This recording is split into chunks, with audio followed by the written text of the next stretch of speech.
No dia 2 de outubro, domingo, ocorrerão as eleições principais no Brasil, que irão eleger os novos deputados estaduais, deputados federais, senadores, governadores e presidente do nosso país.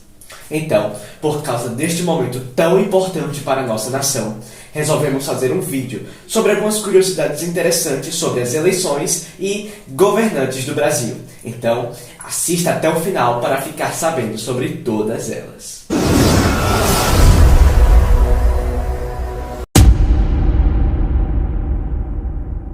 Em todas as eleições principais, sempre ocorrem os debates para os candidatos à presidência do Brasil e governadores de um estado, com o objetivo de colocar os candidatos para discutir sobre as suas propostas e planos para o governo.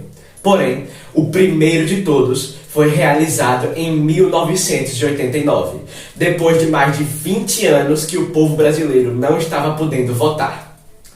Os candidatos da vez eram o deputado federal Paulo Maluf, o senador Afonso Camargo, o ministro Aureliano Chaves, o ex-governador do Rio de Janeiro Leonel Brizola, o senador Mário Covas, o deputado federal Luiz Inácio Lula da Silva, o ex-governador de Alagoas Fernando Collor de Mello e outros. Então, em 1989, a Band transmitiu ao vivo o primeiro debate político da história do Brasil, apresentado pela jornalista Marília Gabriela, inspirado no que os Estados Unidos começaram a fazer anos antes. Mas as eleições daquele ano tiveram um segundo turno, onde os candidatos Lula e Collor disputaram. Mas, como todos sabem, Collor venceu e assumiu a presidência em 1990, sendo afastado do governo 2 anos depois por conta de corrupção. E atualmente ele é senador da República e concorre ao cargo de governador de Alagoas novamente. Todo mundo sabe que o mandato de um presidente do Brasil é de 4 anos, com ele podendo tentar ser reeleito e totalizar 8 anos no poder. Mas teve um presidente do nosso país que ficou bem mais tempo que isso: Getúlio Vargas, que foi o 14º presidente do Brasil. Acontece que, em 1930, houveram eleições no Brasil, e o vencedor para a presidência foi Júlio Prestes. Mas no mesmo ano, uma revolução aconteceu aqui. Então o presidente Washington Luiz renunciou e Prestes foi impedido de assumir o cargo. Então, uma junta governativa provisória escolheu Getúlio Vargas, um político gaúcho, para assumir o cargo provisoriamente. E após os seus 4 anos, ele foi reeleito de forma indireta, ficando por mais 4 anos no poder. Porém, em 1938, ocorreriam as outras eleições no país, e Vargas não poderia mais se candidatar, pois já tinha ficado 8 anos no poder. Então, ele usou um documento falso sobre uma suposta revolta comunista, o que fez com que ele desse um golpe no país e cancelasse as eleições, permitindo que ele ficasse mais 8 anos no poder, até que em 1945 foi forçado a renunciar, com 14 anos como presidente do Brasil.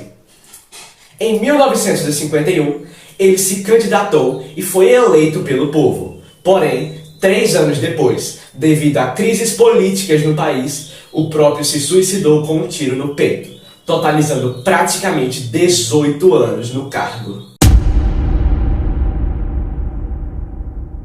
Já que falamos do presidente que ficou mais tempo no poder, vamos falar agora sobre o que durou menos tempo no cargo, que foi Carlos Luz.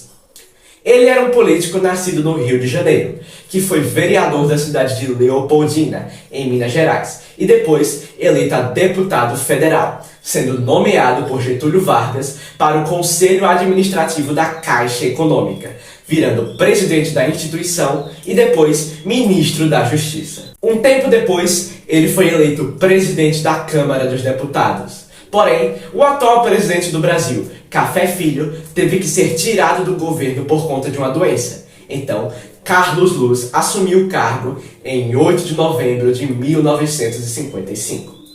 Porém, houve acusações contra ele em relação à posse do presidente eleito Juscelino Kubitschek.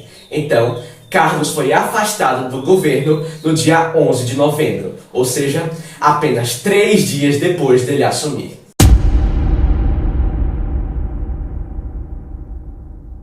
O primeiro presidente do Brasil foi o Marechal Deodoro da Fonseca, que assumiu em 1889, ficando 2 anos no poder até que renunciou.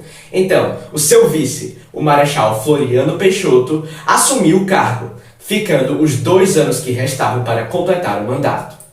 Porém, nenhum desses dois foram eleitos pelo povo, já que Deodoro deu um golpe militar na realeza, transformando o Brasil em uma república, e Floriano apenas o substituiu. Então, o primeiro presidente eleito do nosso país foi Prudente de Moraes, que também foi o terceiro governante da nossa nação e o primeiro civil a assumir o cargo, já que os outros 2 anteriores eram militares de alta patente. Prudente subiu à presidência em 1894, sendo eleito com 276.583 votos contra 38.291 de seu maior concorrente, Afonso Pena, que virou presidente em outras eleições mais pra frente. Moraes era um advogado e político brasileiro, tendo sido senador, governador de São Paulo e presidente da Assembleia Nacional de 1891.